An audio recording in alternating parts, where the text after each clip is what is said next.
La procura di Padova ha aperto un'inchiesta sulla morte dello stalker colpito da un carabiniere dopo che ieri ha investito un altro militare che lo stava allontanando dall'abitazione dell'ex moglie. Ancora sangue sulle strade di Jesolo, motociclista di 53 anni perde la vita nello scontro con un'auto Centauro, ferito gravemente in un altro sinistro, e a San Stino auto finisce fuori strada, in 3 all'ospedale. A Caorle 2 donne e un minore originari dell'Est Europa sono stati arrestati con l'accusa di furto in abitazione, 8 i colpi dei quali sono accusati per un bottino di 15.000 euro. Pesanti ripercussioni negli aeroporti del Veneto per lo sciopero del personale delle compagnie aeree del trasporto bagagli. A Venezia cancellati 101 voli, a Treviso soltanto 2.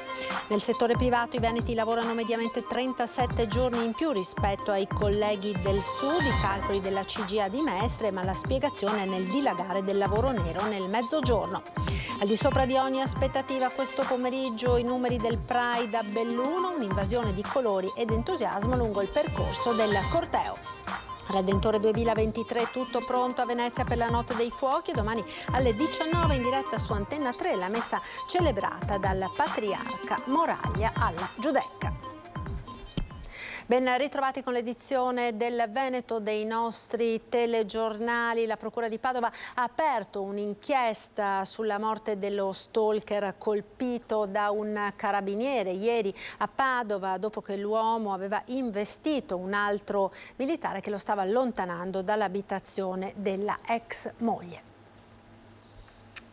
L'intervento è durato tutta la notte per scongiurare emorragie interne provocate da fratture multiple scomposte alle gambe. È stato operato in azienda ospedaliera a Padova. Il carabiniere di 37 anni del nucleo radiomobile investito ieri pomeriggio nel quartiere della Sacra Famiglia dall'auto di un 55enne stalker, rimasto invece ucciso da 4 colpi di pistola esplosi da un altro militare dell'Alma che era intervenuto per difendere il collega ferito, collega che ora è ricoverato in rianimazione. La prognosi è riservata. Nel frattempo la Procura di Padova ha aperto un'indagine per eccesso colposo di legittima difesa, ma al momento non ci sono iscritti nel registro degli indagati. Ci sono accertamenti in corso e proprio per la delicatezza del caso le indagini sono molto approfondite. Nei prossimi giorni inoltre dovrebbe essere disposta l'autopsia sul corpo del 55enne Aksi Kollaku. L'uomo in passato era stato condannato per maltrattamenti alla moglie ed era anche stato colpito da un divieto di avvicinamento. In questi giorni era stato emesso un ammonimento del questore. Ieri era tornato ad importunare l'ex compagna che per questo aveva chiamato i carabinieri, ma mentre il controllo stava terminando l'uomo ha investito un militare, poi è sceso brandendo un coltello. A quel punto è stato colpito dai proiettili esplosi dal collega del carabiniere ferito. Dal comando provinciale dei carabinieri di Padova fanno sapere che il militare ha agito secondo la procedura e poi ha subito chiamato il 118. Il 55enne albanese, colpito al busto e alle gambe, è deceduto poco dopo in ospedale. Ieri sera, subito dopo i fatti violenti di Vicolo Castelfidardo, l'ex moglie, ancora provata da quanto accaduto, è stata sentita a lungo dal pubblico ministero Marco Brusegan, a cui ha raccontato gli anni difficili vissuti nel terrore di quel compagno violento. E sentiamo ora le testimonianze dei vicini di casa che hanno assistito alla sparatoria. Ero a casa e in quel momento ero sceso dalle scale per fare dei lavori in garage e ho incrociato la condomine che aveva chiamato i carabinieri ed era qui in ingresso che stava parlando con i carabinieri. Sono sceso in garage e nel giro di pochi minuti ho sentito un botto, delle urla e poi 4 spari. Dopo, quando sono uscito, ho visto il carabiniere a terra ferito con la gamba con una frattura scomposta e il capo che sanguinava copiosamente perché aveva una ferita qui sulla testa. L'altra persona stesa a terra di fianco, ferita dai colpi di pistola, e l'altro carabiniere in piedi che cercava di tranquillizzare il collega e che aveva chiamato 118. Giovanni è uno dei testimoni di quanto accaduto ieri pomeriggio in vicolo Castelfidardo. Vive nello stesso palazzo della donna minacciata dall'ex marito violento, ucciso dai colpi di pistola sparati da un carabiniere dopo che lui aveva tentato di investire il collega militare. Giovanni, come altri residenti, hanno vissuto in diretta quei momenti di paura. Ero di sopra, ero in bagno, stavo facendo la doccia, ho sentito degli spari e mi sono affacciato, ho visto la scena. I 2 uomini a terra, l'ambulanza e poi per ora il lavoro dei carabinieri che hanno analizzato il teatro della sparatoria. Sul posto anche il generale Giuseppe Spina, comandante della Legione Veneto. Axi Collacu, l'ex marito stalker, non era molto conosciuto dai residenti di quel condominio di Vicolo Castelfidardo. Aveva vissuto solo pochi anni, 15 anni prima se n'era andato. La moglie, professoressa di matematica che dà ripetizioni anche agli studenti dell'università, era rimasta a vivere lì con la figlia. 2 donne tranquille, nessuno sapeva che l'ex marito continuava ad importunarla, anche se una condomina racconta che qualche anno prima era stato avvistato nei paraggi. 4-5 anni fa che non tornava qua, si appostava in zona, ma noi non pensavamo fosse tutto tranquillo. Mio marito l'ha visto una volta 4-5 anni fa che erano in zona, li ha incontrati, che lui discuteva con lei. Ieri pomeriggio l'ennesimo tentativo di avvicinarsi a lei nonostante i divieti, a rendere la vicenda ancora più inquietante il coltello che il 55enne aveva con sé.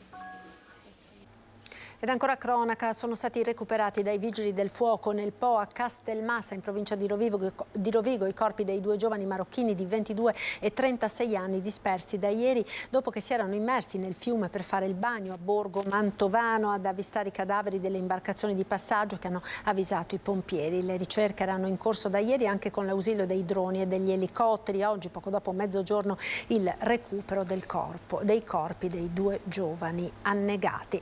Ed ancora sangue sulle strade di Jesolo, a perdere la vita questa mattina un motociclista di 53 anni.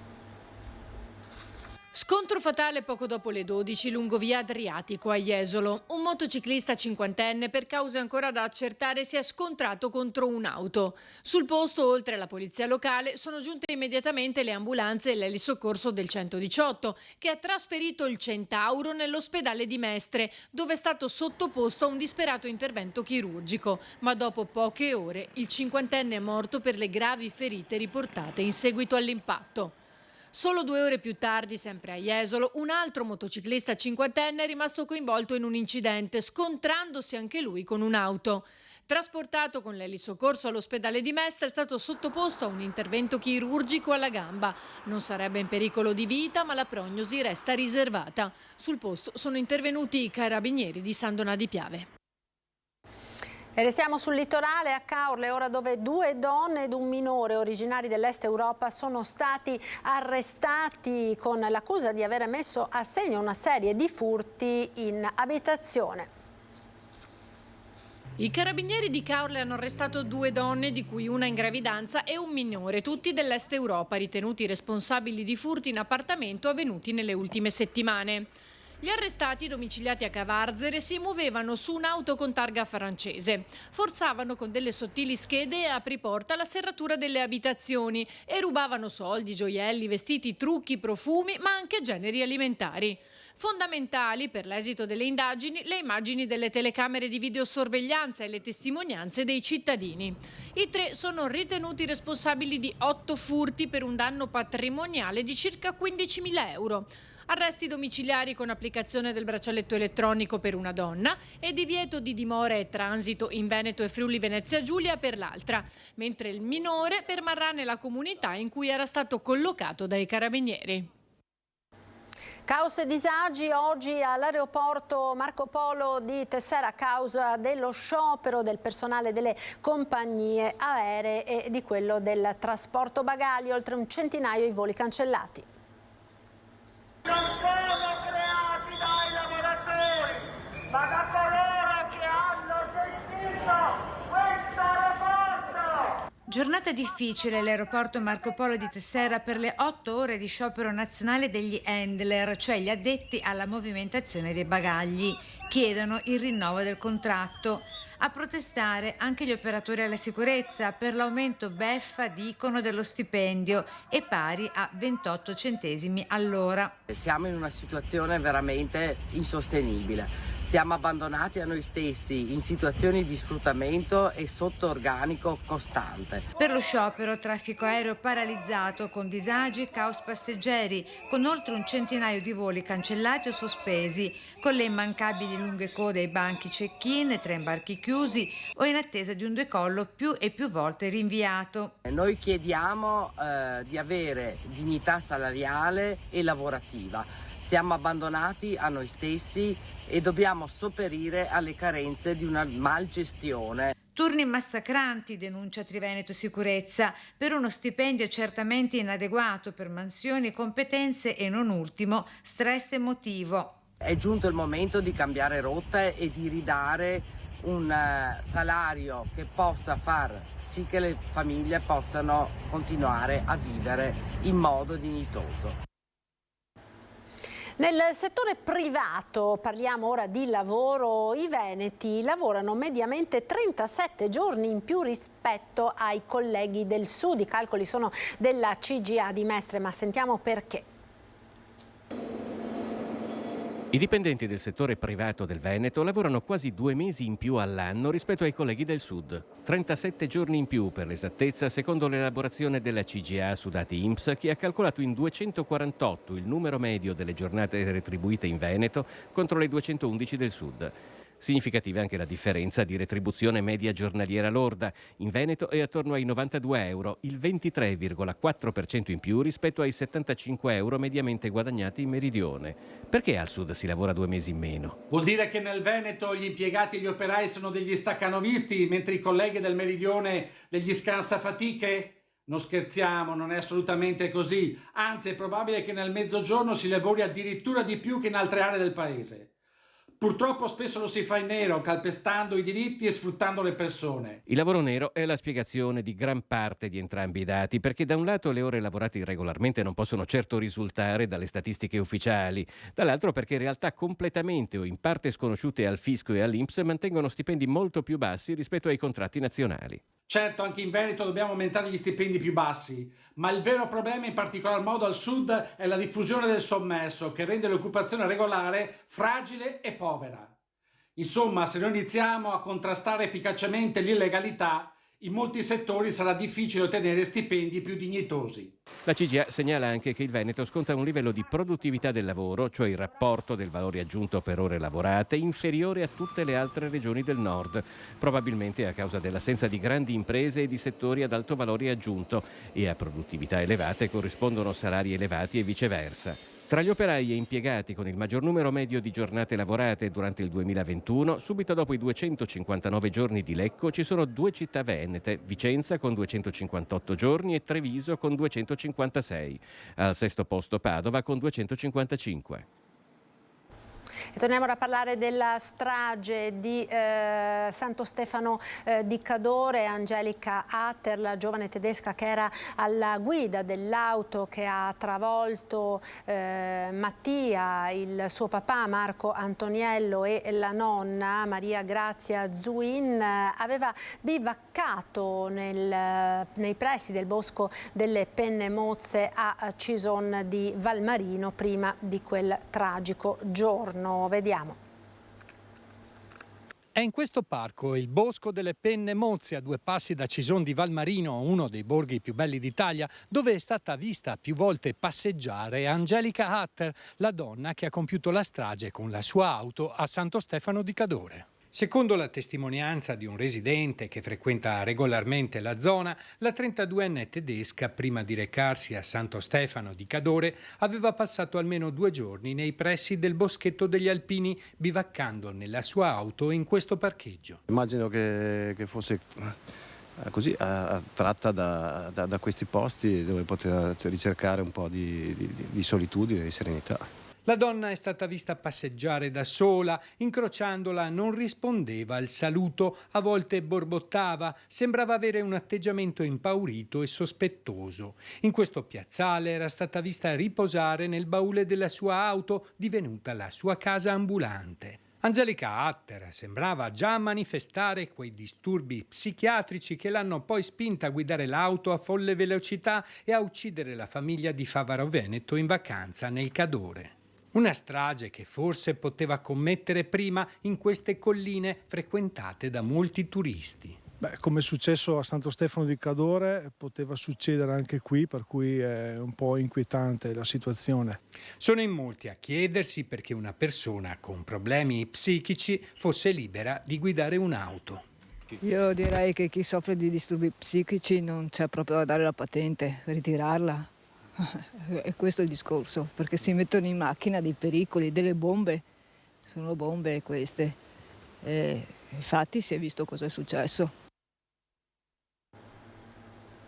Ed ora il caldo destinato ad aumentare ulteriormente nei prossimi giorni. È tutta la regione nella morsa dell'afa, ma anche dell'ozono, che sta continuamente aumentando al di sopra di quelli che sono i limiti di legge, con le conseguenze anche per la salute umana. L'ozono infatti provoca l'infiammazione delle vie respiratorie, può aggravare asma e altre patologie. Secondo Legambiente, l'antidoto per fronteggiare i livelli d'ozono sarebbe quello di incrementare le aree verdi con nuove piantumazioni di alberi. Appunto, dicevamo, intanto è in arrivo l'anticiclone Caronte, che da domani fino a lunedì farà aumentare la temperatura, con picchi anche di 40 gradi nelle città interne della nostra regione. Ed ora parliamo di una serata di speranza e solidarietà, con protagonisti anche i ragazzi di Irigem.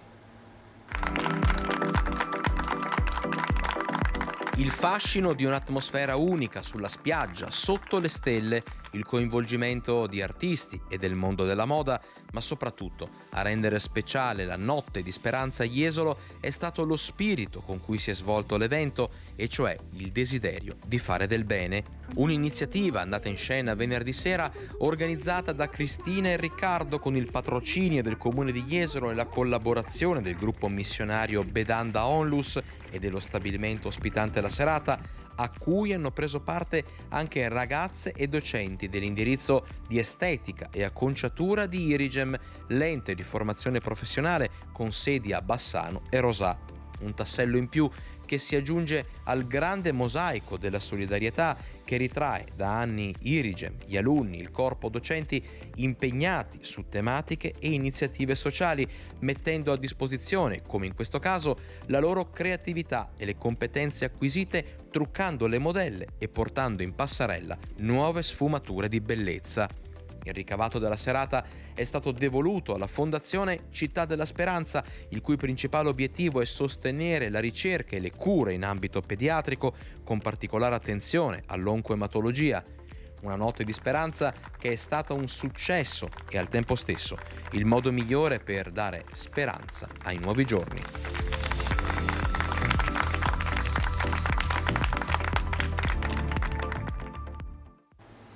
A Venezia ora con il flash mob per il salario minimo a 10 euro l'ora. Questa mattina manifestazione a tutela dei cosiddetti lavoratori fantasma. Mai più lavoro nero, non esisto ma ci sono. Questo è lo slogan con cui l'Unione Popolare sta dando corso a Venezia, come in altre città italiane ad alta densità turistica, a questo flash mob. Un flash mob per chiedere un salario minimo di 10 euro l'ora. La protesta davanti alla stazione dei treni Santa Lucia di Venezia per dire basta ai lavoratori fantasma. Da qui è partita in contemporanea anche la raccolta firme per una proposta di legge. E sappiamo che nelle città turistiche abbiamo un livello di sfruttamento molto alto delle lavoratrici e dei lavoratori, e quindi questa proposta di legge va proprio a inserirsi in una condizione di sfruttamento molto alto di questi lavoratori e di queste lavoratrici. A Venezia, città notoriamente dall'impronta economica legata al turismo, i lavoratori fantasma sfruttati con contratti capestri e finte partite IVA, secondo gli autori del flash mob, e da ricercarsi, tra gli altri, nel settore alberghiero, della ristorazione e in quello culturale, compreso quello museale. Tramite gli appalti e le esternalizzazioni abbiamo nel settore della cultura, ad esempio, dove viene applicato il multiservizi, che è il contratto delle pulizie, e anche il contratto della vigilanza, che è uno dei contratti più bassi in Italia, abbiamo dei salari minimi di ingresso di circa 6 euro all'ora. E le istituzioni culturali, tra l'altro, hanno degli introiti altissimi. Ad esempio la Biennale ha ricevuto 175 milioni di PNRR e non riconosce i lavoratori che lavorano nei padiglioni. Proposta di legge di iniziativa popolare e promossa con Unione Popolare anche da Potere al Popolo e Rifondazione Comunista. Ma da dove si andrebbero ad attingere i fondi necessari? Con un meccanismo di recupero sull'aumento dei prezzi. Una volta c'era la scala mobile è stata erroneamente abolita, aumentano i prezzi e non aumentano i salari.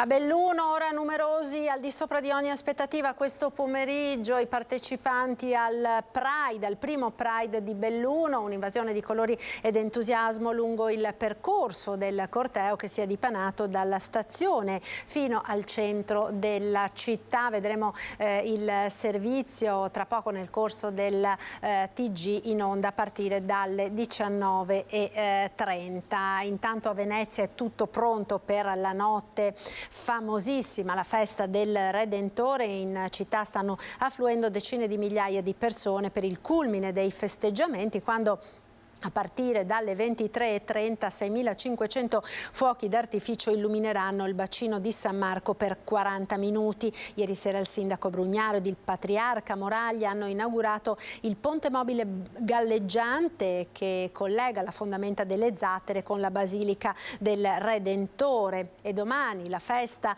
prosegue con le regate del Redentore nel canale della Giudecca e alle 19 la messa solenne dalla Basilica del Redentore, messa che, ricordiamo, Antenna 3 trasmetterà in diretta appunto a partire dalle 19. Proprio per questa ragione il telegiornale di Treviso andrà in onda dopo la fine della celebrazione. Ed è tutto per questa edizione del Veneto dei nostri notiziari. Vi ringrazio per essere stati con noi, ci salutiamo con il nostro meteo e le previsioni del tempo per le prossime ore sul Triveneto. Arrivederci.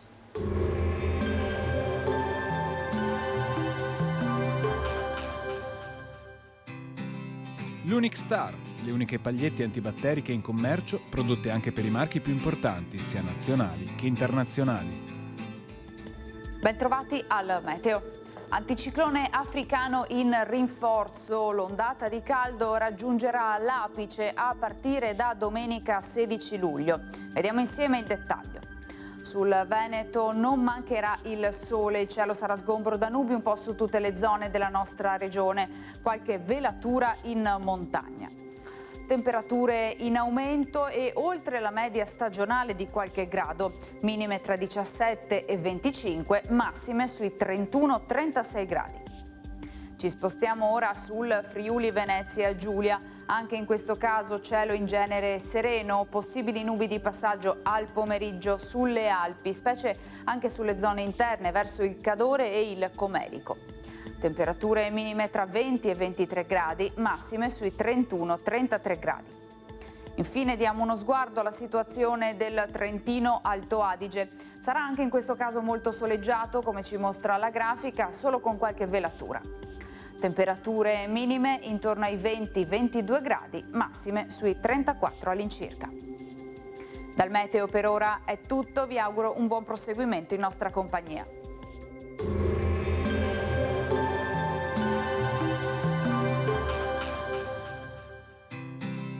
L'Unic Star, le uniche pagliette antibatteriche in commercio, prodotte anche per i marchi più importanti, sia nazionali che internazionali.